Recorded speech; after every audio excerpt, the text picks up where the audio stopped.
Important. अपन ने पिछले video में क्या क्या पढ़ लिया था कि जैसे अपन पढ़ रहे थे केमिकल इक्वेशन, केमिकल चेंजेस क्या होता है, फिजिकल चेंजेस क्या होता है। फिर पढ़ा था कि केमिकल इक्वेशंस क्या होती है, किस तरह से केमिकल चेंजेस को केमिकल इक्वेशन से रिप्रेजेंट किया जाता है। फिर आया था कि उसको रिप्रेजेंट करने के लिए कौन से तरीके हैं। और केमिकल इक्वेशंस एक लॉ पे डिपेंड करती है या फिर लॉ ऑफ मास कंजर्वेशन पे बेस्ड है कि प्रोडक्ट के साइड उनके एटम्स के नंबर और रिएक्टेंट के साइड प्रोडक्ट एटम्स के नंबर और उनके साइड मतलब प्रोडक्ट के साइड रिएक्टेंट के एटम्स के नंबर सेम होने चाहिए। यही था उनमें। ये फिर आया था कि कोई भी रिएक्शंस अगर रिवर्सिबल है,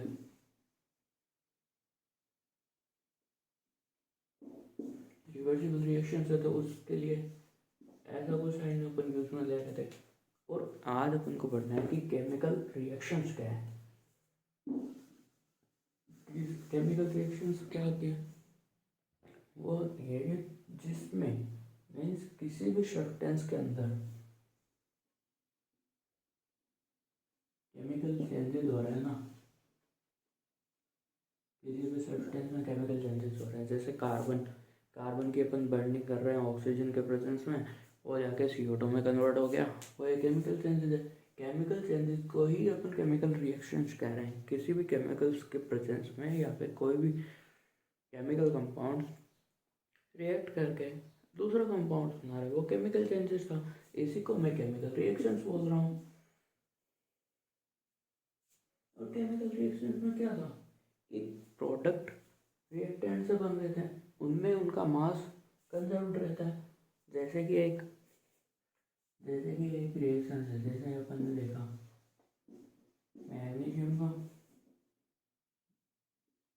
मैग्नीशियम वायर की बर्निंग करवा दो, इसमें क्या बना होगा, सॉलिड बन गया,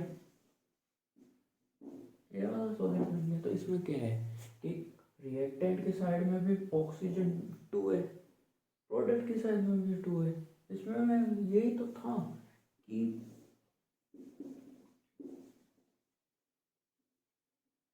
रिएक्टेंट के साइड एटम्स के नंबर और प्रोडक्ट के साइड एटम्स के नंबर सेम होनी चाहिए, तो उसी एलिमेंट्स के सेम आ रहे हैं, तो ये क्या हुआ, बैलेंस इक्वेशन है। और बैलेंस इक्वेशन एक लॉ है atom conservation, law of atom conservation पे बेस्ड थी।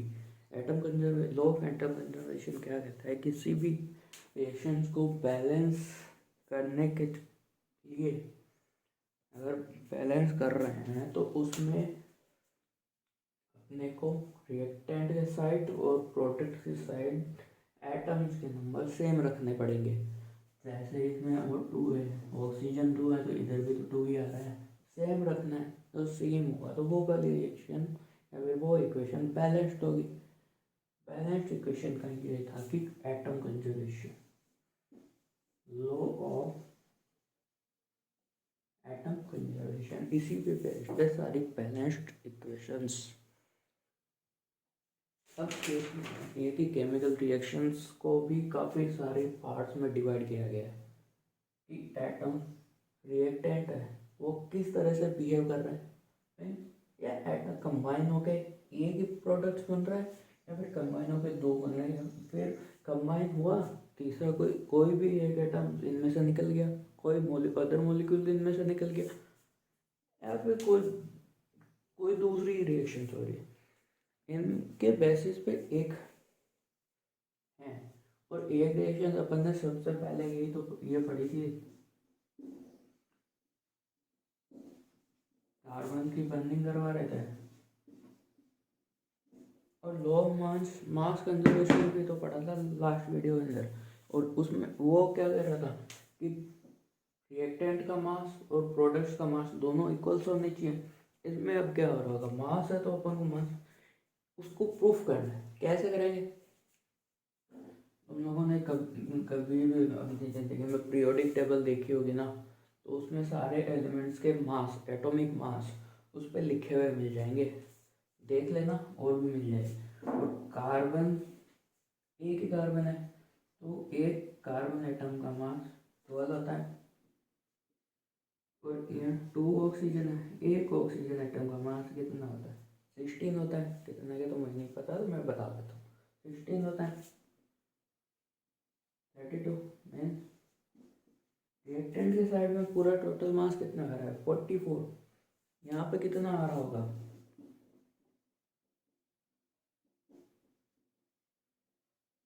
यहाँ भी 44 आ रहा है। मीन्स कि रिएक्टेंट के साइड मास और प्रोडक्ट के साइड मास सेम आ रहा है। तो यही तो था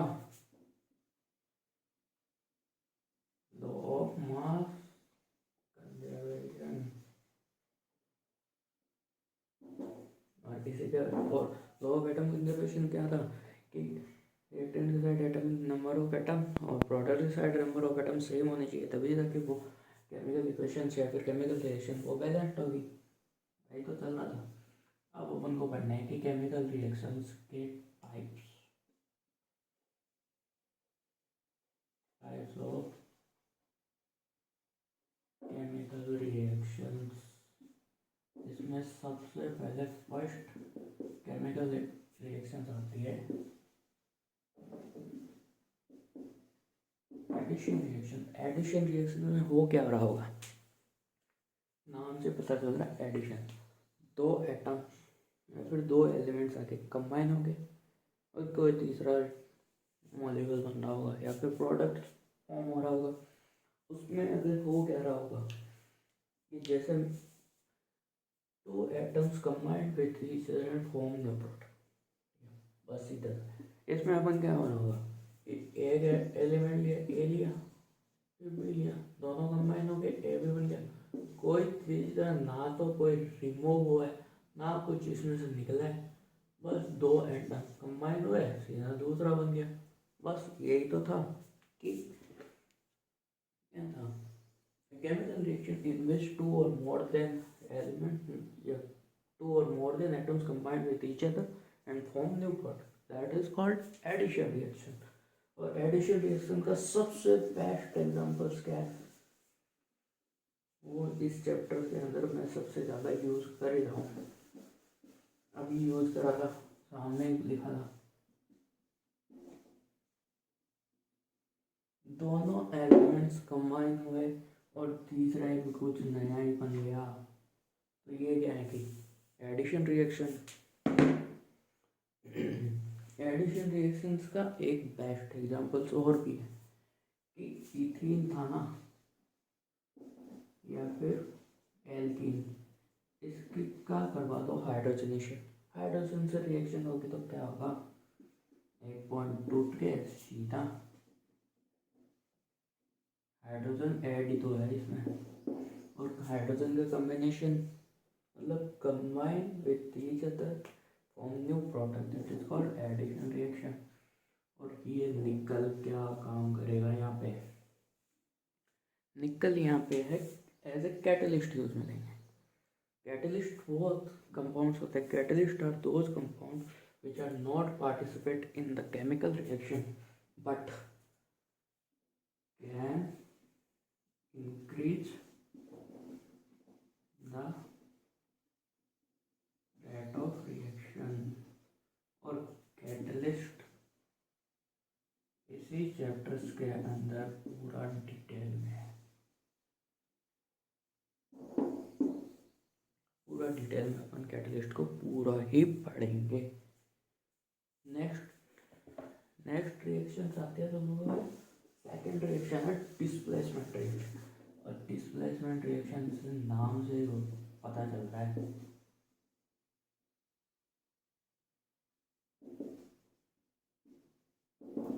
कि किसी भी एक कंपाउंड्स में से कोई एलिमेंट डिस्प्लेस होगा और उसके प्लेस पे दूसरा एलिमेंट आएगा। Means that chemical reaction in which a, a, element replaced by other element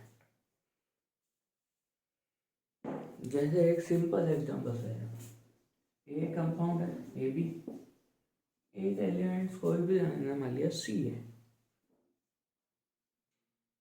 तो फिर क्या बन रहा होगा, मैंने उसका लिया कि ऐसे बन गया, बी डिस्प्लेस हो गया, सी ने क्या करा, बी को रिप्लेस कर दिया, सी उसकी जगह आ गया, ये वाली होगी डिस्प्लेसमेंट रिएक्शन।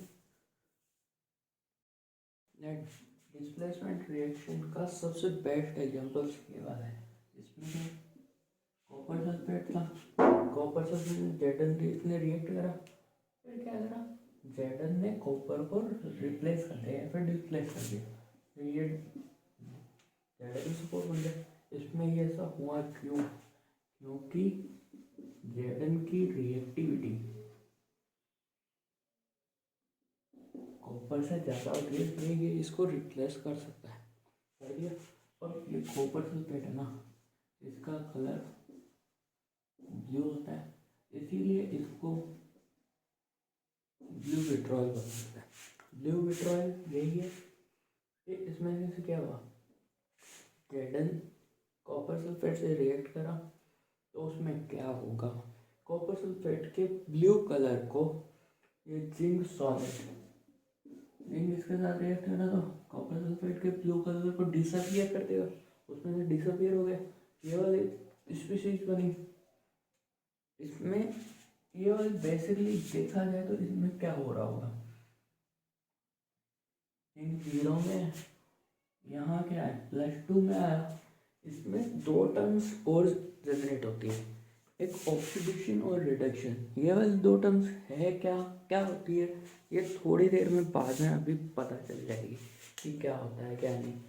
पर ये वाली चीज़ अपने माइंड में आई होगी, जेडन कॉपर को रिप्लेस ही कैसे कर रहा है, ये वाली चीज़ की किसी एलिमेंट्स की रिएक्टिविटी पे डिपेंड करती है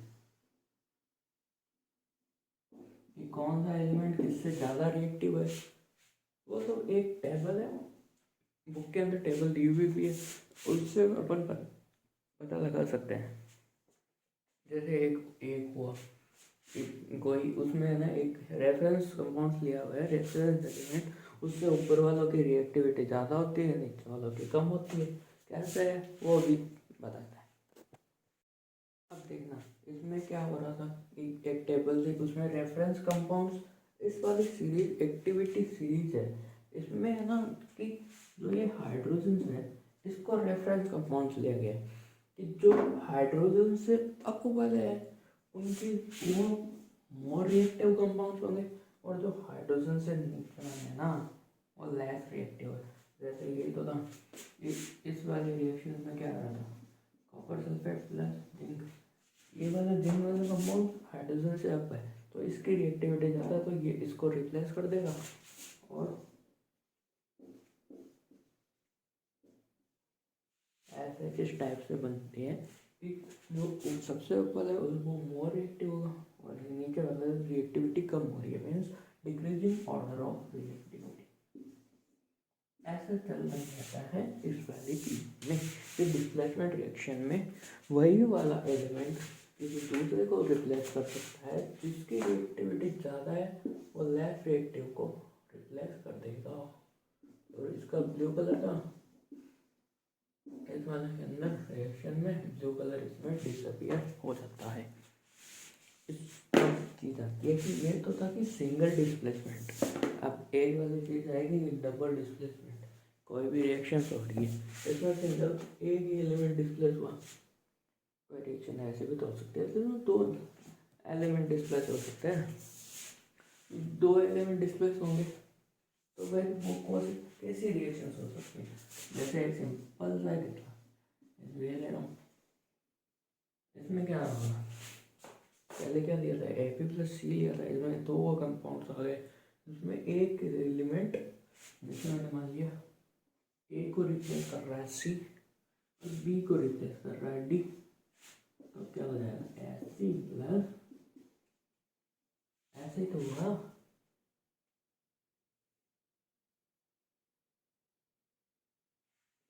अरे क्या किया इसमें, इस वाली रिएक्शन में क्या हो रहा है कि कि बी को तो रिप्लेस कर रहा है सी,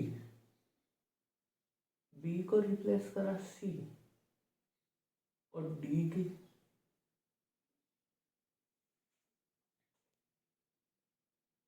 इसमें क्या हो रहा है, इस वाले रिएक्शन में हो क्या रहा है कि सही से देखना, इसमें क्या है कि ऐसी मतलब बी और सी रिप्लेस हुए, और बी और सी रिप्लेस हो गए, बी और सी रिप्लेस हो गए, तो क्या हुआ, और ए और डी रिप्लेस हुए ना, हुए कि नहीं हुए, ऐसे सही से ढंग से बनाना, एग्जाम्पल से समझना, जैसे देखना कॉपर सल्फेट एक है, इसमें क्या हो रहा होगा कि जो सल्फेट आयन है उसको रिप्लेस कर देगा ये OH माइनस वाले आयन, और जो कॉपर आयन है उनको रिप्लेस कर देंगे सोडियम आयन्स। देखना कि कैसे बन रहा होगा ये क्या बन रहा होगा इसमें, ये तो फिर हमें यही तो बोला था मैंने कि सल्फेट आयन्स को हाइड्रोक्साइड आयन्स रिप्लेस कर देंगे, और कॉपर आयन्स को सोडियम आयन्स कर देंगे। सल्फेट के साथ कौन आ गया सोडियम, और सल्फेट और कॉपर के साथ कौन है, बस यही तो गया कि ये सल्फेट आयन हाइड्रोक्साइड आयन से ये इससे रिप्लेस हो गया, दोनों आयन डबल एक ही रिएक्शन में दो बार डिस्प्लेसमेंट हो रहा है, तब इस वाले रिएक्शंस को क्या बोलेंगे, डबल डिस्प्लेसमेंट रिएक्शन। तो यही तो बात है था, डबल डिस्प्लेसमेंट रिएक्शन में दो रिएक्शन मतलब दो एलिमेंट डिस्प्लेस हो रहे होते हैं। जैसे एक एग्जाम्पल और देखते हैं, ठीक है, तो वाला तो हो के लिए अपन एक एग्जाम्पल और है, प्लस पोटेशियम आयोडाइड, इसमें क्या हो रहा होगा कि ये जो नाइट्रेट आयन है इनको कर रिप्लेस कर देगा आयोडाइड आयन, और पोटेशियम आयन को जैसे ये वाला बन जाएगा इस तरह, मीन्स नाइट्रेट आयन को आयोडाइड ने रिप्लेस कर दिया, और अब क्या है जो H+ वाले आयन है ना सिल्वर आयन, तो उनको कर देगा पोटेशियम आयन रिप्लेस, ये वाला गया इससे रिप्लेस हुआ, ये वाला इससे रिप्लेस हुआ, तो एक रिएक्शन में दो displacement means double displacement reaction. Next है डिसोसिएशन रिएक्शन। इस वाले रिएक्शन के अंदर क्या हो रहा होगा कि reaction in which reactant dissociate to form small products, dissociate means reactant वाले रिएक्टेंट किसी भी रिएक्टेंट्स के अंदर उस रिएक्टेंट में बॉन्ड्स ब्रेक होंगे और न्यू कंपाउंड्स बनेंगे। रिएक्टेंट में से बॉन्ड ब्रेक हो रहे हैं मीन्स उसका किसी भी रिएक्टेंट का डिसोसिएशन हो रहा है, तो मतलब क्या ऐसा हुआ, ए भी था ये वाला कंपाउंड्स डिसोशिएट हुआ, ए अलग हो गया बी अलग हो गया, ऐसा डिसोसिएशन हुआ तो वो क्या मतलब इनमें से दोनों के बीच में जो बॉन्ड था वो ब्रेक होकर दो अलग अलग कंपाउंड बन गए, इसी को कहते हैं डिसोसिएशन रिएक्शन। डिसोसिएशन रिएक्शन में क्या हो रहा होगा, reaction in which reactant dissociate itself and form two new more compounds।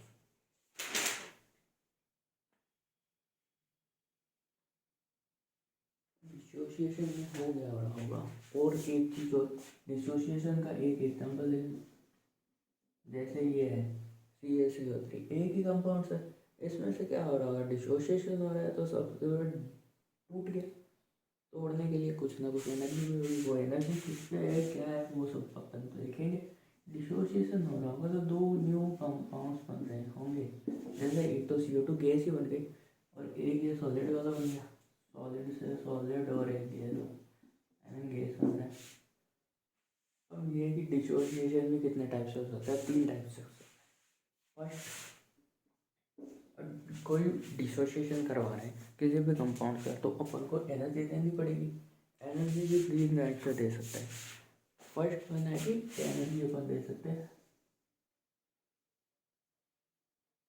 First dissociation होगा इलेक्ट्रोलाइटिक डिसोसिएशन, सेकेंड वाला आएगा थर्मल डिसोसिएशन, और थर्ड क्या, फोटोलाइटिक डिसोसिएशन। और फोटोलाइटिक इन सब में हो गया होगा, पता है कि इलेक्ट्रोलाइटिक डिसोसिएशन, एक डिसोसिएशन करवाना है किसी कंपाउंड्स का, बट वो भी इलेक्ट्रिसिटी पास करके। जैसे अपन जैसे अपन देखा है, कोई भी लिया कंपाउंड लिया, ठीक है, वो उसमें सॉल्यूशन के फॉर्म में लेंगे, एक दिन अपन चर्चा से पढ़ते हैं वो सॉल्यूशन के फॉर्म में। तो फिर इलेक्ट्रोलाइटिक में क्या हो रहा होगा, इलेक्ट्रिसिटी ऐसा तो कोई फ्लो होगी नहीं, सबसे अपन को पहले लेना पड़ेगा। मान लिया ये कोई सॉल्यूशन है जिसका इलेक्ट्रोलाइसिस या फिर इलेक्ट्रोलाइटिक डिसोसिएशन करवाना है, उसमें क्या होगा, एक सेल बनाना पड़ेगा। इसका सेल बनाएंगे तो क्या होगा, दो कंपाउंड, दो पार्ट में हो रहा होगा। इस सेल में दो चीज होती है ना, एक एनोडिक कंपाउंडमेंट, एक कैथोडिक कंपाउंडमेंट। और हमेशा ही किसी भी सेल में, इलेक्ट्रोकेमिकल सेल के अंदर दो रिएक्शंस हमेशा होती रहती है, एक ऑक्सीडेशन और रिडक्शन। ऑक्सीडेशन और रिडक्शन है क्या वो अपन बाद में पढ़ लेंगे, लेकिन एक चीज़ हमेशा ध्यान रखना कि एनोड पे जो रिएक्शंस होती है ना वो ऑक्सीडेशन होती है, और जो कैथोड पे जो प्रोसेस होती है ना वो रिडक्शन होती है। इतना सा सिंपल सा मैंने बता देता हूँ कि ऑक्सीडेशन का मतलब रिमूवल ऑफ इलेक्ट्रॉन, और रिडक्शन का मतलब एडिशन ऑफ इलेक्ट्रॉन। इतना सा मतलब अभी ध्यान में रख लो, लेकिन इन रिएक्शंस को पूरा डिटेल के अंदर पढ़ लेंगे। इसके अंदर क्या हो रहा होगा, एनोड और कैथोड हो रहा है, इसका रिएक्शन में जब इलेक्ट्रिक करंट पास करेंगे, कुछ ना कुछ एनोड पे चल जाएगा, कुछ ना कुछ कैथोड पे चल जाएगा। तो दोनों कंपाउंड्स, मतलब एक में से दो कंपाउंड्स अलग करती है, एक एनोड पे मिल गया, एक कैथोड पे मिल गया।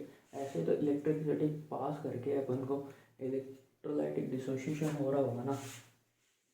जैसे सबसे बेस्ट एग्जांपल है इलेक्ट्रोलाइटिक डिसोसिएशन का, वाटर का इलेक्ट्रोलाइटिक डिसोसिएशन करवा दो, तो उसमें क्या हो रहा होगा, एनोड पे हो रहा है ऑक्सीडेशन, एनोड और कैथोड की बात चल रही है, इलेक्ट्रोलाइटिक तो सेल आएगा तो दोनों बात चलेगी। और एनोड के अंदर वो क्या है, ऑक्सीडेशन हो रहा है, मतलब एनोड पे मिलेगी हमको O2 गैस, ठीक है, और कैथोड पे रिडक्शन हो रहा है, तो जो बाकी बचा मतलब हाइड्रोजन वाला पार्ट वो अपन को मिल जाएगा कैथोड पे। ये हमेशा ध्यान रखना कि एनोड और कैथोड पे मिल गया है, ये अपन को क्वेश्चन में पूछा भी जा सकता है, ये और चीज़ हो रही होगी। तो एक एग्जांपल तो और भी तो है, वाटर का करवा दिया,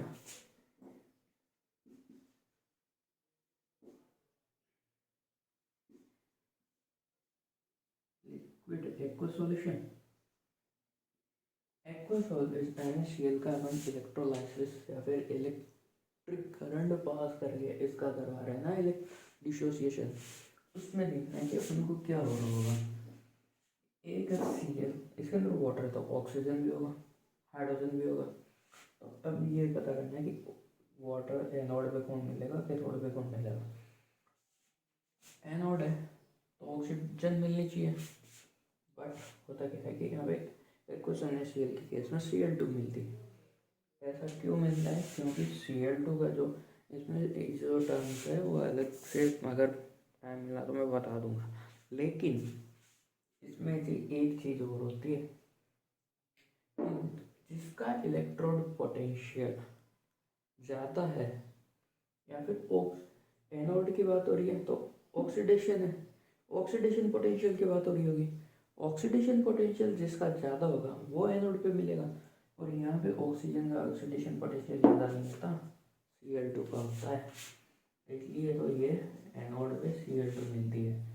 और कैथोड पे यहाँ तो हाइड्रोजन मिल रही थी, लेकिन यहाँ पे है ना सोडियम मेटल मिल जाता है सॉलिड की फॉर्म में, ये मिलता है कैथोड पे और ये मिल जाता है अपन को एनोड पे।